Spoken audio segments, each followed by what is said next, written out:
buenos días, viernes 19 de diciembre, y titulamos esta columna Día 739, Milei acelera contra el Congreso. El gobierno recibió un duro golpe tras querer incluir el artículo 75 en el presupuesto 2026 que derogaba las leyes de financiamiento universitario de emergencia de discapacidad y perder la votación allí. Según dejó trascender la administración libertaria, Milei dijo que así el presupuesto no le servía y que incluso podría vetarlo si lo aprueba el Senado. La maniobra a cargo del presidente de diputados, Martín Menem, consistió en incluir este artículo dentro del capítulo 11 del presupuesto, en el cual se votaba toda la coparticipación adeudada con la ciudad de Buenos Aires, para de alguna manera hacer que los diputados del PRO, aliado fundamental de los libertarios, estuvieran obligados a votarlo. Lo que Menem buscaba era, a través de este y otros ardides, que los amarillos y otros aliados tengan que votar incluso contra su propio voto a favor de las universidades y de discapacidad para preservar los fondos para su distrito, a pesar de que anteriormente habían respaldado estas leyes que salieron, recordemos, con 2/3 dos veces. El resultado es que se votó en contra de todo el capítulo, y tras la derrota el gobierno siguió haciendo enojar a sus aliados, acordó con el kirchnerismo, por fuera del temario, el reparto de cargos en la Auditoría General de la Nación, cargo que el PRO pretendía para sí, y Cristian Ritondo, es uno de los que más insistió en aliarse con la Libertad Avanza en las últimas elecciones, se distanció de los libertarios y anticipó que iba a judicializar esta parte de la sesión por considerarla ilegal. Como explicó él y otros diputados, no se puede tratar en sesiones extraordinarias temas que no estaban en el temario. Lo explicó ayer Miguel Ángel Pichetto en una entrevista aquí en este programa. Como en efecto dominó, esto provocó un desastre en senadores. La oposición dialoguista se presentó ante la flamante jefa de la bancada libertaria, Patricia Bullrich, y le dijo que, por lo sucedido en diputados, no acompañaría el proyecto de reforma laboral, que si era votado la semana próxima, si iba a ser así, no iba a tener los votos necesarios. Bullrich planteó que entonces había que patear la decisión para febrero para tener tiempo de recomponer el vínculo con los aliados. Una vez más, Milei se quiere llevar puesto al Congreso y amenaza con vetar el presupuesto y simplemente prorrogar el mismo presupuesto, como hizo en los últimos 2 años, y de esta manera podría avanzar con su motosierra sin consultarle a nadie, hacer sus exenciones impositivas a los sectores que considere por medios más directos. Sin embargo, hay quienes sostienen que esto es imposible para un gobierno que depende tanto del crédito externo. Para recibir un préstamo se solicita cierto nivel de estabilidad institucional. Esto es algo esperable, partiendo de que un país con la alternancia democrática como el nuestro, la devolución del dinero de un préstamo puede atravesar varios gobiernos, y si no hay estabilidad institucional y solo un gobierno de turno se compromete con un préstamo, el resto podría desconocerlo, planteando de que nunca estuvo de acuerdo en tomarlo. ¿Creerá Milei que por su relación con Trump a él no se le van a aplicar estas exigencias? Bueno, claramente, según trascendió Besen desde el Tesoro norteamericano, no hay más desembolsos de salvataje para Argentina. Sin embargo, Milei puede creer que hace 2 años no tiene presupuesto, que ya recibió nuevos préstamos del Fondo Monetario y otro del propio Besen, y puede seguir de la misma forma. Esto es retirar una ley propia por no tolerar los cambios de la oposición dialoguista, que quiere hacerlo, y ya sucedió en otras ocasiones. Recordemos la primera ley bases, llamada Ley Ómnibus, en febrero de 2024. Tanto en aquella oportunidad como en esta, el argumento del gobierno para tirar la ley a la basura era el mismo, porque los cambios de la oposición ya no sirven, se centran en el costo fiscal que representa las concesiones que la oposición pide en determinado artículo. En el caso de discapacidad y universidades, el costo fiscal de ambas leyes es 0,75 del Producto Bruto. Y para tener un punto de cálculo, las excepciones impositivas de las cargas patronales, en lo que presupone la reforma laboral, tiene un costo de 0,8% del Producto Bruto. Es decir, que el gobierno no siempre está a favor del equilibrio fiscal. Obviamente es un tema ideológico y no de déficit fiscal. El presidente cree que con una reducción del costo laboral se generará más empleo y toma ese 0,8% como una inversión. Mientras que cuando se trata de la educación pública o los sectores vulnerables, como pueden ser los discapacitados y sus familiares, es un gasto. Probablemente la razón de este particular encono que Milei tiene con las leyes de discapacidad y universidades tenga más de político que de económico. Las leyes son impulsadas por la oposición con un amplio respaldo en materia de movilización popular y presentan una forma de concebir el Estado dentro de la doctrina de la justicia social, de la que Milei es contrario. Y probablemente Milei tema que si cede frente a esta presión de la calle y la opinión pública, luego otros colectivos agredidos por la motosierra también quieran mejorar su situación y movilicen para que los incluyan sus gastos en el presupuesto. De esta manera, Milei, si deja pasar estos proyectos, estaría mostrándose como débil o perdiendo su condición de implacable. Y si esto efectivamente fuera así, Milei lo que hace ahora es acelerar contra el Congreso. Los diputados de la oposición tendrán así una situación de muy difícil solución. Si continúan defendiendo las universidades y la discapacidad, Milei puede dejar a todos sin presupuesto, avanzar con el ajuste sobre todos los demás sin discutirlo con nadie y vengarse de esta manera de la coparticipación de las provincias. Esto haría que los gobernadores vuelvan a pasar a la oposición más dura, por así decirlo, y Milei volvería a la carga con sus decretos y vetos, partiendo de que ahora tiene asegurado más que el tercio necesario para blindarlos. Para esto tiene que estar convencido de que tendrá la asistencia de Estados Unidos de cualquier manera. Esto haría que cada votación que afecte a colectivos vulnerables generaría movilizaciones y habría un caos permanente, en el que también saldrían perjudicados los gobernadores, que están al frente de sus provincias, y los intendentes al frente de sus municipios. Si ceden a Milei, pierden su perfil político y dejan de representar a quienes están a favor de las universidades y discapacidad, la mayoría de la sociedad, y luego solo representan a la base libertaria, que por ahora tiene solo un dueño, el propio presidente. Es decir, ceder es convertirse en un empleado político sin decisión de Milei. Y Milei parece estar jugando el juego de la gallina. El juego de la gallina es uno de los modelos más fascinantes y peligrosos de la teoría de los juegos, ya que ilustra situaciones donde el conflicto extremo puede llevar a la destrucción mutua sin ninguna de las partes decide ceder.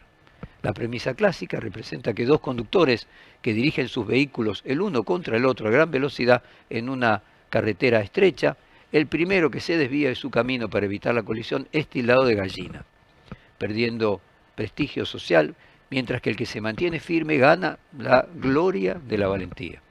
Sin embargo, si ambos decidieran ser valientes y ninguno se desviara, el resultado es un choque frontal catastrófico, donde ambos pierden la vida o sufren daños irreparables.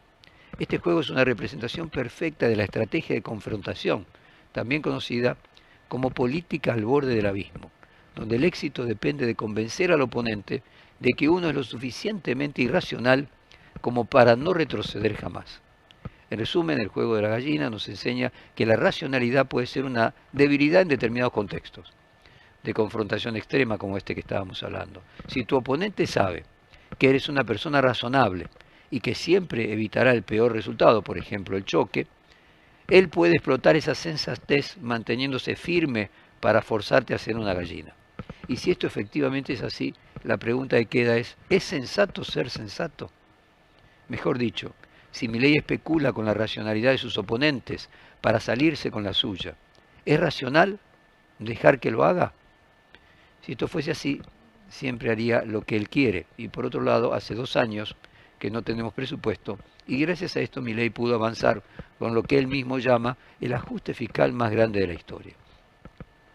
Otro ejemplo es la fábula del escorpión y la rana, una de las narraciones más potentes sobre la fatalidad del carácter y la imposibilidad de escapar a la propia esencia, incluso cuando la razón dicta lo contrario.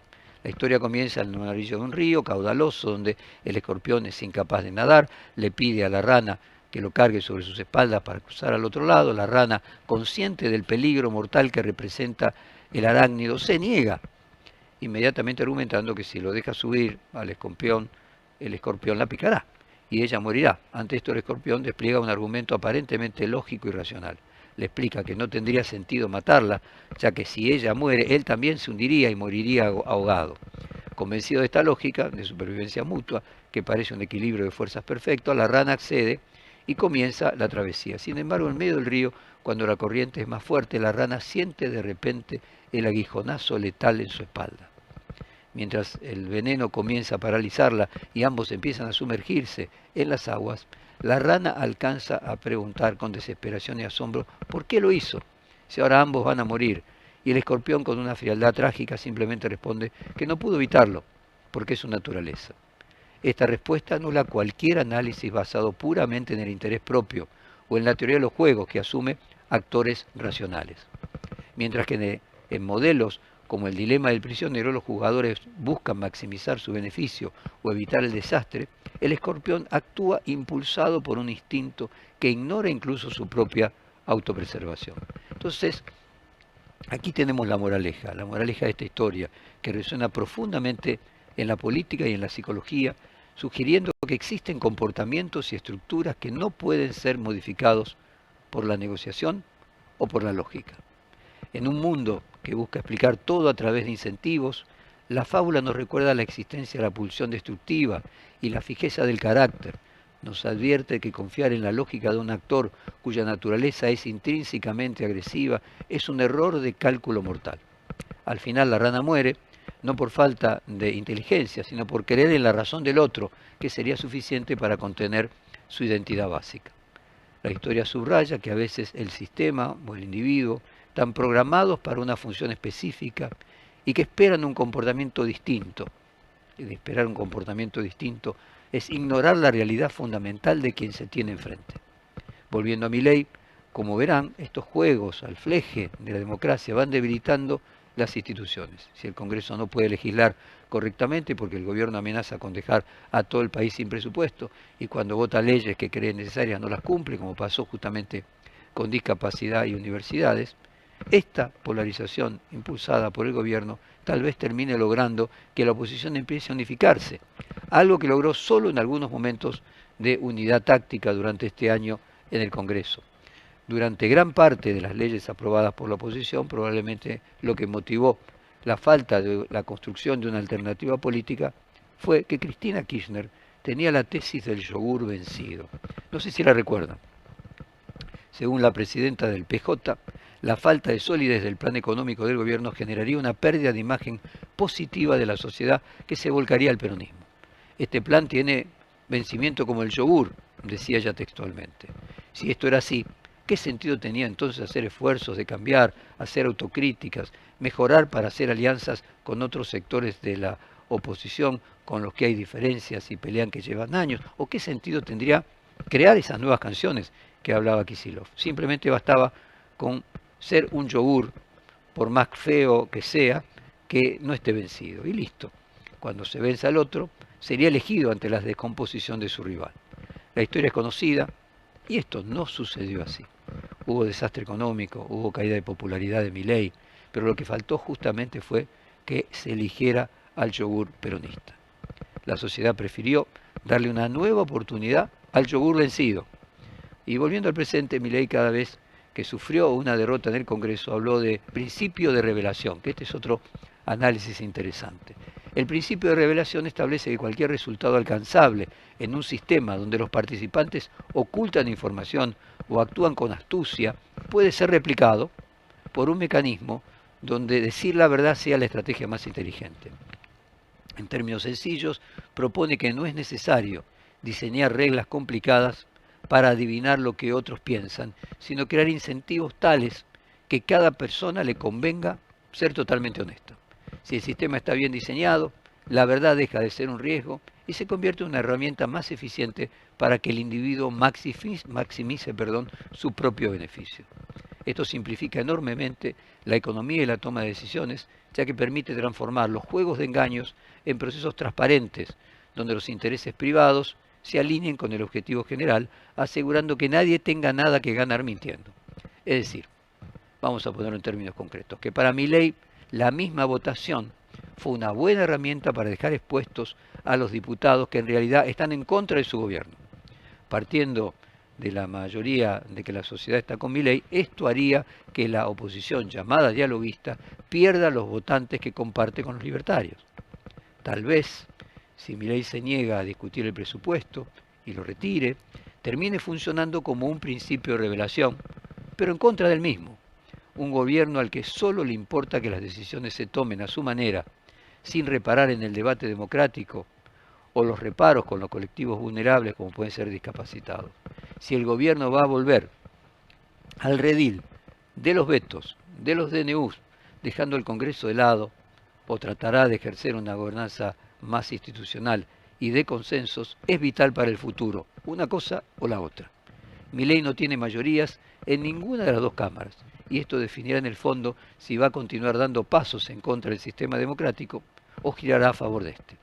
Realmente esperamos que tome la decisión más correcta, esperamos que la oposición pueda lidiar de la mejor manera con esta encerrona que le plantea Milei, y como estuvimos planteando que Milei acelera contra el Congreso, y mencionamos el juego de la gallina, nos vamos con una canción de Miente, el After Hour, una canción de Divididos, cuyo estribillo parece escrito para esta ocasión. Escuchémoslo. Rey de la velocidad, no deja nada sin probar. Te ofrece todo, la sabiduría, arma vaga en cualquier lugar. Rey de la velocidad, amanece en sociedad. Van cuatro sin dor, que no me come, varonazo y bar.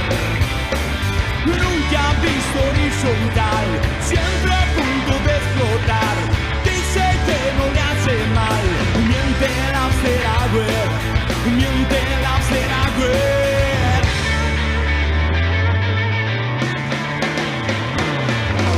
Prende la moto en Pilar,